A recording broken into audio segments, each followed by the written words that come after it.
வணக்கம் அன்பர்களே, இது தகவல் சாளரம். நான் உங்கள் பிச்சை முத்து. தகவல் சாளரம் வழங்கும் போர்களின் பிடியில் பூமியின் மடி. வட கொரியா, தென் கொரியா வரலாற்று போரின் தொடரில் இதோ வருகின்றது இன்றைய காணொளி. புத்தன் வந்த திசையிலே புனித காந்தி மண்ணிலே. மேக் ஆர்தர், தைரியமும் அகம்பாவமும்.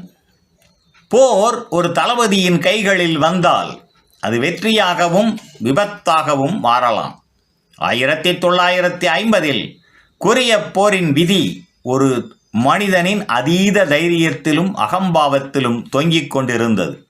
வரலாற்றின் தளபதி, இரண்டாம் உலகப் போரின் நாயகன், ஜப்பானை சரணடையச் செய்த முகம். அந்த புகழோடு மேக் ஆர்தர் கொரியாவுக்கு வந்து சேர்ந்தார். தன்னம்பிக்கை, தீர்மானம், யாரையும் கேட்காத நடை. அவர் நம்பினார், போர் துணிச்சலால் வெல்லப்படும். போர்க்களத்தின் உண்மை. 1950 நடுப்பகுதி. தென் கொரியா நிலத்தை இழந்து கொண்டிருந்தது. அகதிகள் பெருகிக் கொண்டிருந்தனர். இராணுவம் சோர்ந்து போயின. ஐக்கிய நாடுகள் படைகள் தாமதமாக வந்து சேர்ந்தது. அவர்களது நோக்கம் தெளிவில்லை, பாதுகாப்பு மட்டுமே. இந்த நிலையில் ஒரு அதிரடி முடிவு தேவைப்பட்டது. மேக் ஆர்தரின் யோசனை. மேக் ஆர்தர் ஒரு திட்டத்தை வைத்தார். அது வழக்கமான தாக்குதல் அல்ல, நேரடி முனையிலும் அல்ல, எதிரியின் பின்னால் அதிர்ச்சியாக, அபாயகரமாக.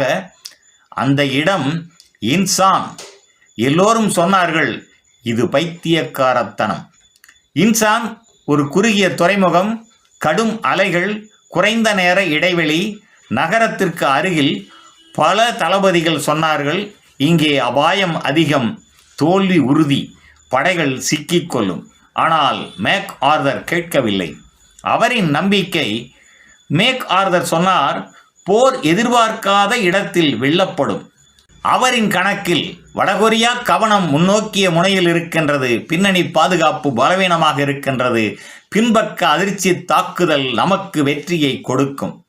தைரியம் அவரின் ஆயுதம், அகம்பாவத்தின் நிழல்.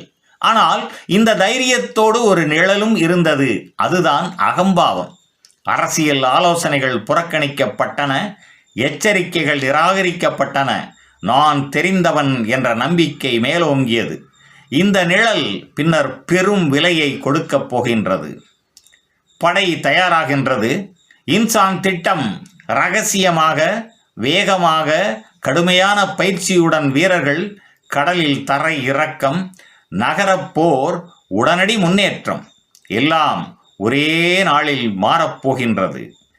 உலகம் காத்திருக்கின்றது. வாஷிங்டன் கவலையுடன், சந்தேகத்துடன். ஐக்கிய நாடுகள் சபை நம்பிக்கையுடன், பதற்றத்துடன். வடகொரியா இந்த தாக்குதலை எதிர்பார்க்கவில்லை. அமைதி புயலுக்கு முன். ஒரு மனிதன், இரண்டு முகங்கள். மேக் ஆர்தர் ஒரு பக்கம் போர் திறன் கொண்ட தைரியசாலி, மறுபக்கம் எச்சரிக்கையை புறக்கணிக்கும் அகம்பாவி. இந்த இரு முகங்களே கொரிய போரின் அடுத்த கட்டத்தை தீர்மானிக்கப் போகின்றன. நிறைவாக, போர் ஒரு மனிதனை உயர்த்தவும் தாழ்த்தவும் செய்யும். 1950 மேக் ஆர்தர் போரின் மையமாக மாறினார். அவர் எடுத்த முடிவு வரலாற்றில் ஒரு திருப்பமாக மாறப்போகின்றது. நன்று நண்பர்களே, இந்த தொடரின் பிறிதொரு காணொளியில் மீண்டும் சந்திப்போம். நன்றி, வணக்கம்.